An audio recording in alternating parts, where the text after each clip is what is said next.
Hey folks, Paul Tumey coming at you. 30 years ago, I sat down and read this comic book, Collier's, issue number 3, put out by Fantagraphics in around May of 1994.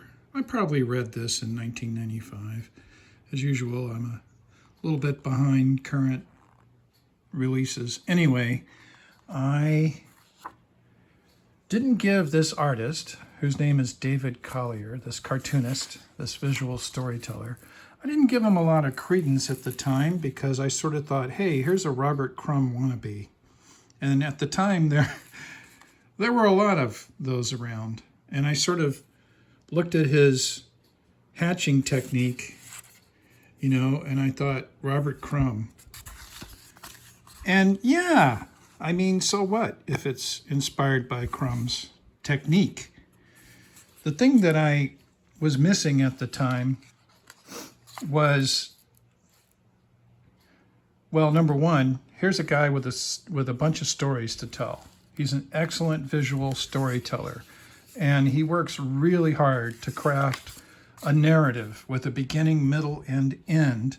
And not only that, his subject matter is extremely personal, and in a way that Crumb's isn't. Crumb is sort of confessional and transgressive. This is not like that. This is more about the quotidian details of life and finding stories in the nooks and crannies of a life lived and in history. This first story was pretty great. I don't remember it. As a matter of fact, I haven't reread this yet. But this story right here, this is the one which kind of made David Collier's career, I think, and he's probably best known for this story to this day, The Life of Gray Owl. It was a day like this in 1938 when Gray Owl died. He died, and then all these government bureaucrats got into the picture. He was to be buried in the national park, they said, way the hell up there beside his cabin. A posse of park wardens was assigned to do the deed, but instead of making all the trip and digging a grave in the rock, solid frozen ground, some people around here say they just filled a coffin full of rocks, hacked a hole in the ice, and shoved them into Kingsmere Lake. The Life of Gray Owl. So long, bleep, we never liked you anyways. What a great opening panel. How can you not read on? And then he adds a layer with a storyteller telling the story. And this turned into an intense reading experience for me. I'll never forget sitting in my house in Seattle, Washington on a summer afternoon, completely engrossed in this story. It took a lot of energy and effort to read it. As you can see, it's dense, man. I mean, there's not only a lot of words, there's a lot of detail. There's historical detail. This is a meticulously researched historical story. This is historical fiction as graphic narrative. And this was an early version of it. Now you have all these books coming out, graphic novels, even when they're nonfiction, about usually biographies. Richard Feynman, the physicist and humanist. I saw one on Johnny Cash. I don't know, there's all kinds of folks, and even cartoonists now being done like this. Anyway, this story really impressed the hell out of me. And after that, I thought, David Collier, he's one to watch. And then I kind of forgot about him for about 30 years. I started running across his stuff in Mineshaft magazine, which I don't have here. He's one of the small circle of excellent cartoonists who send things into Mineshaft magazine. And check out my earlier video on Mineshaft if you want to know what I'm talking about, or just go to mineshaftmagazine.com, I think it is, or just Google Mineshaft magazine. Anyway, that got me back into him, and I ordered some books. I discovered that he's been putting out stuff regularly and working hard. So I ordered some of his books, and many of these I haven't read yet. Haven't looked into this one yet. This is where he lives, and I should mention he's a Canadian cartoonist, and that's going to be important in the book that I want to talk about. But Hamilton is where he lives.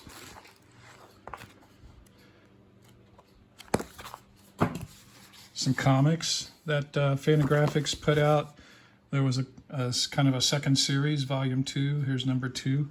Obviously, I have some holes to fill if I want to get more. Here's one put out by, I believe it's put out by Drawn and Quarterly.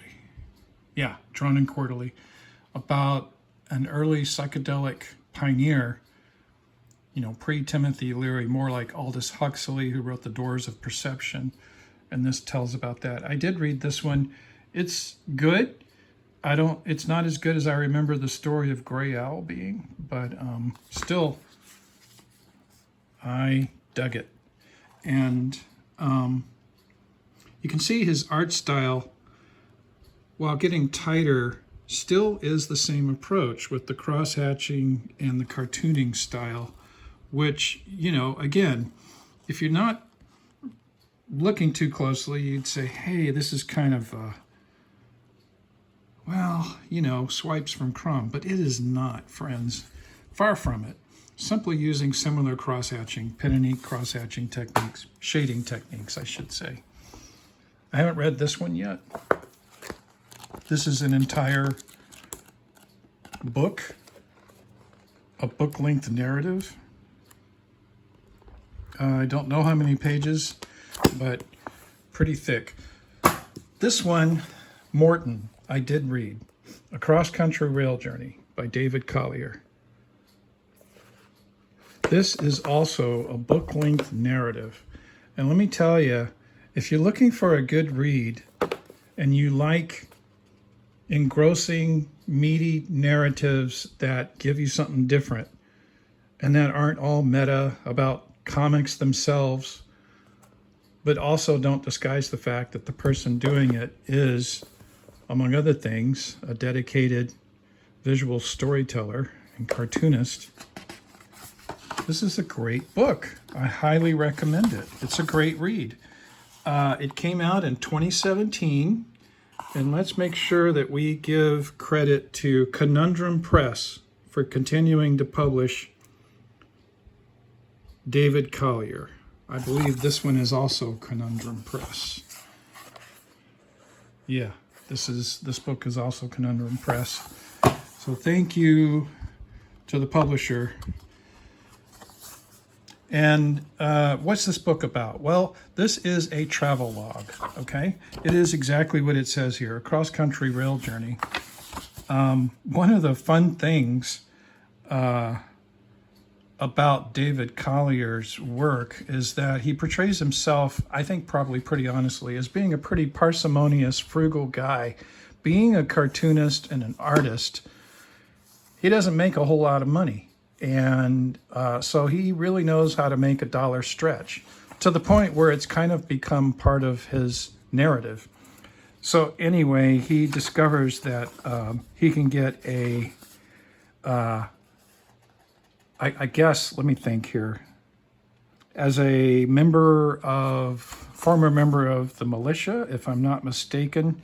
And sorry, it's been a couple of months since I read this, and I read this during a pretty tumultuous life transition that I'm going through. So some of the, hey look, here he is doing the cover to this book. Some of the details got lost in my memory. And I believe the publisher is mentioned in here. He might even be portrayed here. Once again, it's kind of a framing device like he likes to do. He's telling us the story through the lens of his life. And this is a narrative about a trip he took. And that's not easy to do because, well, there's a whole branch of books, like a whole category of books called travel literature, right? People like Paul Theroux Going back to the early days, Alice de Tocqueville, wrote a great book about touring America in the, I think it was the late 19th century, if I'm not mistaken. It might have been called On Democracy. Heck, I don't remember. Anyway, Mark Twain's books, Roughing It and Innocents Abroad. Roughing It is about traveling around the United States, particularly the Midwest. He wrote some great travelogues about traveling in Hawaii. Innocents Abroad is about traveling in Europe. And that reminds me of Rube Goldberg's series, which takes a leaf out of Mark Twain's book, Innocents Abroad. He called it Boobs Abroad, which was comics about traveling in Europe, which has yet to be published. Someone should collect that, and maybe I will under my new press, Erratic Press. Anyway, travelogues, that's a well-established form. And here we have a visual narrative form of that literature. Travel literature is great because you're going to get unusual details that are unique to the story. But you also get universal patterns and themes emerging. Through the people that our protagonist meets, you begin to see different archetypes of people. You begin to notice, patterns that are also resonant perhaps with your life experience. Not just your travels, but your everyday life. Anyway, Collier gets a free passage on the train, and he's able to bring his wife and his son, who at this time was, heck, I don't quite know his age, maybe around 10 or 11. And by the end of the story, and he notes this, by the end of the journey, his son has grown taller than him. See? It wasn't that long, the journey. I don't know how long it was, probably a couple of months, during probably, I think, the summer months. And this is a great book. You're going to learn a lot about Canadian territory and some bits about Canadian history. But it's all goes down really smooth. I never thought Canada history would be so much fun to read. There's train, lots of great stuff about riding the train. I love riding trains. And of course it appeals to Collier. It's kind of the way to travel in the past. Like Crumb, he likes things from the olden times, from previous generations. You're going to get comments on his experiences in publishing. Here he mentions the publisher of Drawn and Quarterly, who we saw published one of his books. Here's some of the stuff he digs, man. Rufus Wainwright, Loudon Wainwright III's son. I guess these are things that it says, fill your life as much as possible with as much art of all kinds as you can swallow or digest. That's actually a nice theme that you're going to see in, here's a face swallowing it. He's put a Charlie Chaplin movie here. That's a nice theme that you're going to see in all of Collier's work, a deep respect for art. And that's something that resonates with me. I agree with that. Fill your life with as much art as you can, right? So, yeah. I took my time reading this. I spent about a week reading it, and it was really great. It's one of those books, when Art Spiegelman created Mouse, he said he wanted to create a comic book that you needed a bookmark to read. And there's my bookmark, which I did finish the book, but I just kept the bookmark in here for some reason. And I would bookmark, I would read, with breakfast, 15 or 20 pages, and it was very satisfying because, as you can see, this stuff is very dense.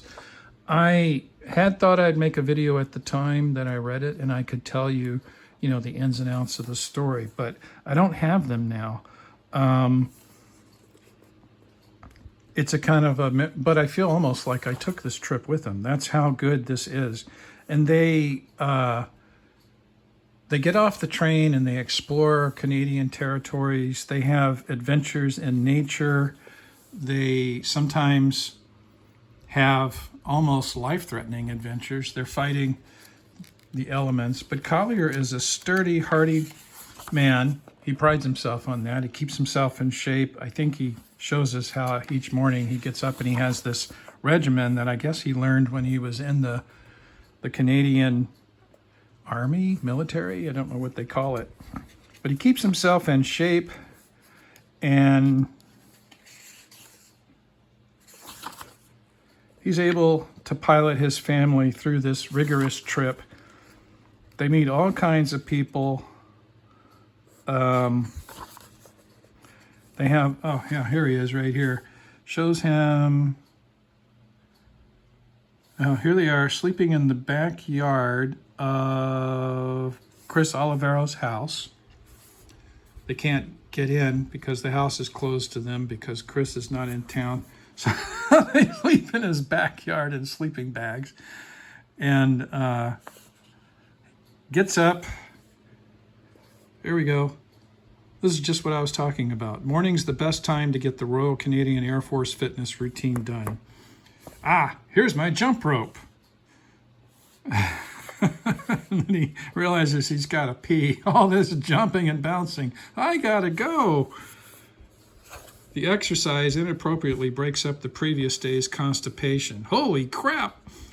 I don't know about you, but when I travel, it definitely messes with my digestion. And enough said about that. But you're going to get Collier tastefully but humorously detailing stuff like that. The quotidian details of life. he's confessing to taking a crap in his publisher's backyard. And he's hoping that maybe some stuff it'll help fertilize some stuff in the yard. But hey, a page later, and we're deep in Canadian history. And you're going to learn some stuff about the people of Canada and their past, the French Canadians, and how sturdy and strong they were, how brave they were. You're also going to learn about Collier's past life. I used to live near the station along the rails where I'd draw. I think this is Toronto, if I'm not mistaken, where Joe Shuster was born, by the way. The artist who drew Superman, conceived of Superman, who designed Superman. That's the real accomplishment right there, isn't it? This book just goes on, and with so many fun, great details, great dialogue. It's got a narration thread with narrative text, but the narrative text isn't describing what's happening in the picture. It's deepening what's happening in the picture. Let's just take this one panel as an example. Here he's taking I believe he's in the train. Yes, he's riding the train, and he's cleaning himself in the train, and he's telling you how to do this. You're going to pick up some cool travel tips here too, if nothing else. On a long train, it's impossible to overstate the pleasure of a shower. In a confined space like this, you've got to use every available fold-out hook. Wow, so some of these trains had showers. That's amazing. Wish I could adjust the warm temperature. Funny how one can get used to having money-saving cold showers at home. See, I told you about his parsimony. But here and now, I'll take whatever they give me. It ends with the great debate. Okay, here we go. Keep the wet towel or put it in the bin. So notice what he's done here. Seamlessly going from thought, right? This is kind of like monologue or internal dialogue to narration seamlessly, right? We're still talking about the challenges and the pros and cons of taking a train shower. And now we've got the narrative part. It ends with the great debate. Keep the wet towel or put it in the bin. getting replacements can be tricky. So another tip, might not be able to find another clean towel on the train. They might run out. And it is describing what's happening, right? But I think this dialogue deepens it. This is in Collier's voice. You can see this stuff just flows beautifully. Also, we don't know if he kept the towel or not. And that's good storytelling. We don't need to know. The important part was the putting us in the frame of mind of a traveler. When you're traveling, a lot of the things you take for granted in your everyday settled life become things that you become aware of. You become a lot more in the now, present, when you're traveling. And this book really captures that. And it's remarkable because he's doing this after the fact. And look at the discipline this took to tell this story, just to write it, much less create the panel layouts and the images and render everything. And it's just so beautifully done. He's become a master of his craft. Obviously, you know, he's done the 10,000 hours that Malcolm Gladwell said you needed to become a master. One thing I'm noticing is there's a lot of 6-panel pages, square panels, the same size. Kind of creates this regular rhythm that you get in the train ride. But one thing I also notice is that when they get off the train and go places, the panel layouts change. A subtle but important distinction. Although here we are back. Yeah, it's a lot of them are just the 6 panels per page layout. But that's okay. I never even noticed it. I didn't think the story was dull or boring at any part. And I've gotten to the point where I really like his art. And I don't know if he's using computer lettering, but it doesn't seem like it. I think he's hand lettering everything. For example, look at that W, compare it to that W. Definite difference right there. I think this is all hand lettered, which is absolutely amazing. It's very clear, easy to read. This is just beautiful visual storytelling, and this is a great comic book. It's well worth getting and reading. Highly recommend it, folks. And I recommend checking into David Collier's work.